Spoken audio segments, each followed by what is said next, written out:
कि मैं अगर आपकी जाति पूछूं, मेरी जाति आप पूछेंगे तो मेरी जाति बड़ी स्पष्ट है, मैं सनातनी हूँ।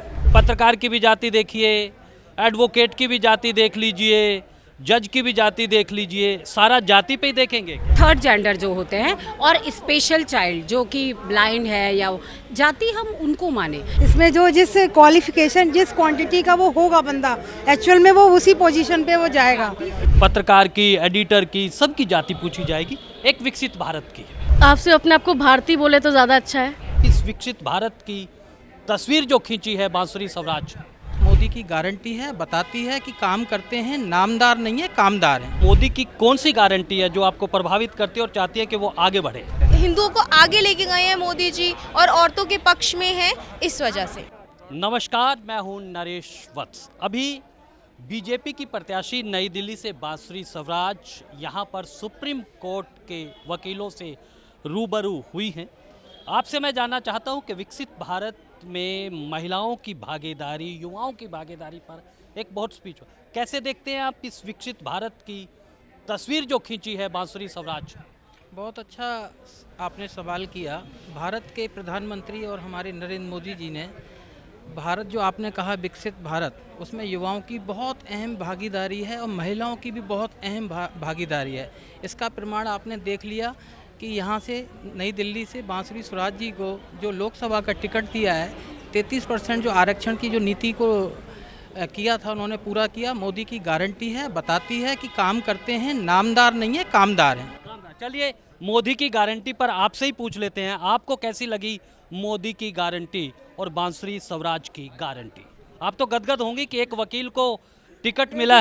लेडीज अधिवक्ता आ रही है हमारे लिए, तो हमारे ही फेवर में है और हमारे ही बहुत सपोर्ट करेंगी वो।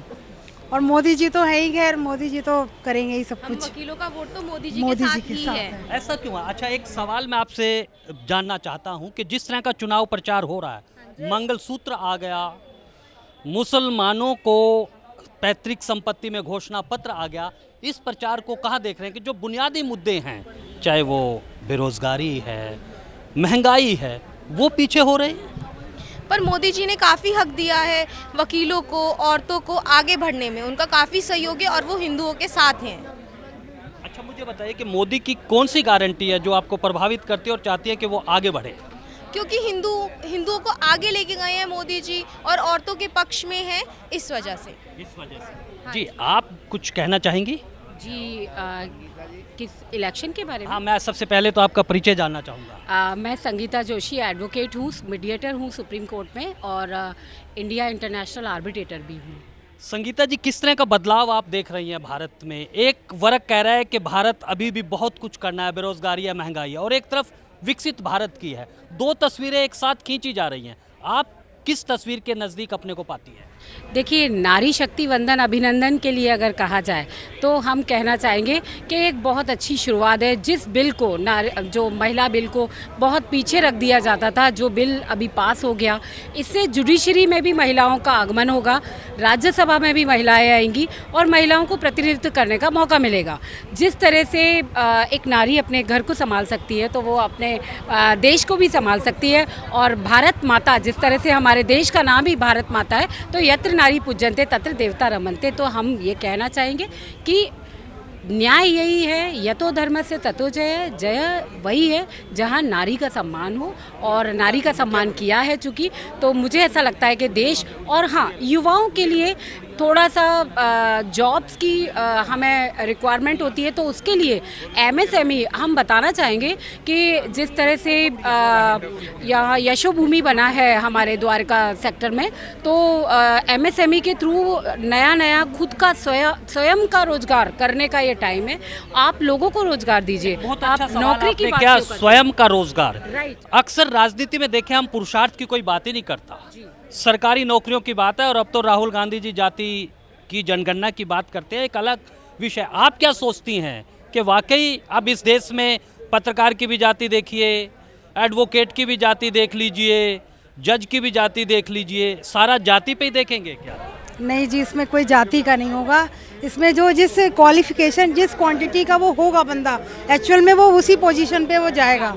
इसमें कोई जाति का नहीं चलेगा। जाति सिर्फ हम कहेंगे तो पुरुष, महिला, युवा और जो एक थर्ड जेंडर जो होते हैं और स्पेशल चाइल्ड जो कि ब्लाइंड है या जाति, हम उनको माने, क्योंकि कहीं ना कहीं और आरक्षण की भी जैसे बात होती है तो उस आरक्षण के मुद्दे को कोई छेड़ता नहीं है, क्योंकि जैसे ही चलिए, बहुत आरक्षण अच्छा की मुद्दा। बात आती चलिए, है। आरक्षण के मुद्दे को कोई छेड़ता नहीं है, लेकिन मैं वकीलों के पास जाके थोड़ा सा कोशिश करता हूँ। ये अब चुनाव है तो बात आरक्षण के मुद्दे पे मैं जान लूँ। अब एक दो तरह की धाराएं बह रही है, एक विकसित भारत की धारा है और एक है जाति। देखिए, क्या कहेंगी आप, क्या सोचती हैं कि मैं अगर आपकी जाति पूछूं? मेरी जाति आप पूछेंगे तो मेरी जाति बड़ी स्पष्ट है, मैं सनातनी हूँ। और सनातनी को, हर सनातनी को, जो भी भारतवर्ष में रहता है, हर कोई सनातनी है। वहाँ ना कोई जाति है ना कोई धर्म है, हर व्यक्ति सनातनी है। यानी कह रही है कि वो कबीर की बात है कि जाति ना पूछो साधु की, हरि को भजन तो हरि का होए। हरि का हो। लेकिन ये नेताओं को समझ में नहीं आ रहा है, ये एक नया नैरेटिव घड़ रहे हैं। देखिए, नेताओं की राजनीति अलग होती है और वो कुछ टाइम के लिए होती है, वरना तो सभी लोग सनातनी। जो भाजपा के लोग हैं वो तो सभी सनातन की बात करते हैं, कभी कोई कास्ट की बात करता ही नहीं। क्या आप क्या सोचते हैं? किस बारे में?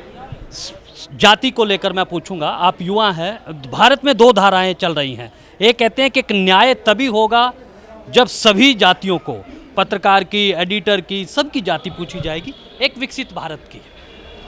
मुझे लगता है भारत में आपसे अपने आप को भारतीय बोले तो ज़्यादा अच्छा है। कोई भी आपकी जितनी भी जाति है और ये सब ना देखा जाए तो ज़्यादा बेहतर है। तभी हमारी जो यूनिटी है तब पता चलेगी उस चीज़ के बारे में। अगर हम कास्ट और क्रीड में ही रह जाएंगे तो हमेशा ही जो बीच में डाइवर्जन्स है और बीच में जितने भी ये सारे पॉलिटिक्स आप जो जैसे कह रहे हैं कि वो करते हैं पॉलिटिक्स, वो सब तब तक रहेगा जब तक हम खुद में एक दूसरे में डिफ्रेंशिएट करेंगे। अच्छा, गारंटी का बड़ा दौर चल रहा है। एक मोदी की गारंटी, केजरीवाल की गारंटी, राहुल की गारंटी। आप किसकी गारंटी पे भरोसा करेंगे?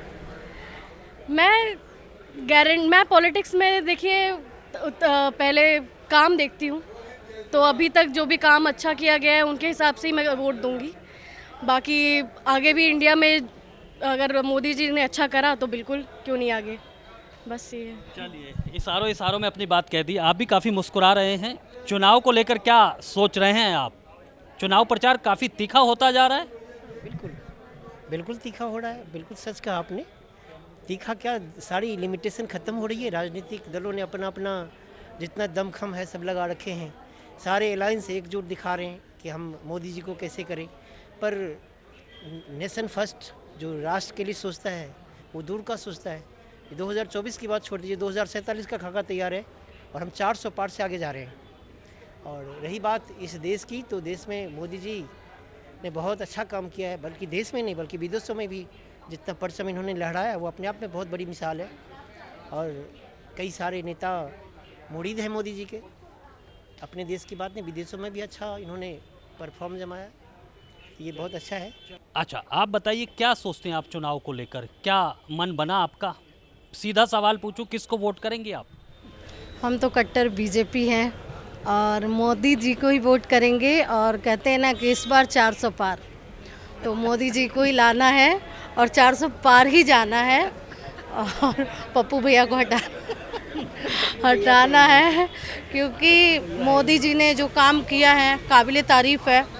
जिसके जैसे कि राम मंदिर को ही ले लीजिए, किसी ने सोचा नहीं था कि हम अपने जो हमारा जन्म कर्म हुआ हम इस जीवन में कभी अयोध्या धाम देख पाएंगे, लेकिन हमें मोदी जी के बदौलत देखने को मिला है। तो मोदी जी को दिल से नमन है और 400 पार अब की बार, तो बस मोदी सरकार। इनका एक ही नारा है, मोदी सरकार 400 पार। सर, आपसे भी बात कर लें। क्या, जय श्री राम, क्या कहना चाहेंगे आप? बांसुरी जी आई थी, क्या आपने पकड़ा उसमें से, क्या बात अच्छी लगी? बहुत बढ़िया। देखिए, बांसुरी जी से तो मैं वैसे भी इतना उनसे प्रेरित था, और उनके माता जी स्वर्गीय स्वराज, सुषमा स्वराज जी, इनका कोई कंपैरिजन नहीं है, इनका कोई तोड़ नहीं है। ये लोग अपनी जो जीवन जीते हैं वो देश के लिए जीते हैं, देश के लिए समर्पित हैं। और हम लोगों का इतना सौभाग्य है कि हमारे जीवन काल में मोदी जी का जो प्रशासन, शासन और जो पिछले 10 साल में उन्होंने जो काम किया है, ये मतलब अतुलनीय है। आप इसका कंपैरिजन नहीं कर सकते। आपकी और उनके सामने जो लोग हैं आप देख रहे हो, जिनका आप नाम लेते हो, मैं तो उनका नाम भी नहीं लेना चाहता क्योंकि वो किसी योग्य नहीं है। उन लोगों के लिए अपना पेट भरना, अपनी तिजोरी भरनी, और अभी कह रहे हैं कि हम जितने पैसे हैं वो सब गरीबों में, मुसलमानों में बांट देंगे, ये बेकार की बातें हैं। मोदी जी ही देश का भविष्य हैं और मोदी जी ही वर्तमान हैं, और आगे 400 पार बिल्कुल मोदी जी की सरकार। चलिए, तो आपने सुना वकीलों का बिल्कुल स्पष्ट राय। एक बात में यहाँ पर मोदी की जो नीति है उस पर मोहर लगा दी है, लेकिन देश की जनता किस पर मोहर लगाएगी ये तो 4 जून तक इंतजार करना होगा। तो आज के लिए बस इतना ही। मुझे दीजिए मेरे सहयोगी रविंदर सिंह के साथ अनुमति, और आप बने रहें ब्रॉडकास्ट मंत्रा के साथ। कि मैं अगर आपकी जाति पूछूं, मेरी जाति आप पूछेंगे तो मेरी जाति बड़ी स्पष्ट है, मैं सनातनी हूँ। पत्रकार की भी जाति देखिए, एडवोकेट की भी जाति देख लीजिए, जज की भी जाति देख लीजिए, सारा जाति पे ही देखेंगे। थर्ड जेंडर जो होते हैं और स्पेशल चाइल्ड जो कि ब्लाइंड है या जाति, हम उनको माने। इसमें जो जिस क्वालिफिकेशन, जिस क्वांटिटी का वो होगा बंदा, एक्चुअल में वो उसी पोजीशन पे वो जाएगा। पत्रकार की, एडिटर की, सबकी जाति पूछी जाएगी एक विकसित भारत की। आपसे अपने आप को भारतीय बोले तो ज़्यादा अच्छा है। इस विकसित भारत की तस्वीर जो खींची है बांसुरी स्वराज, मोदी की गारंटी है, बताती है कि काम करते हैं, नामदार नहीं है, कामदार हैं। मोदी की कौन सी गारंटी है जो आपको प्रभावित करती है और चाहती है कि वो आगे बढ़े? हिंदुओं को आगे लेके गए हैं मोदी जी और औरतों के पक्ष में हैं इस वजह से।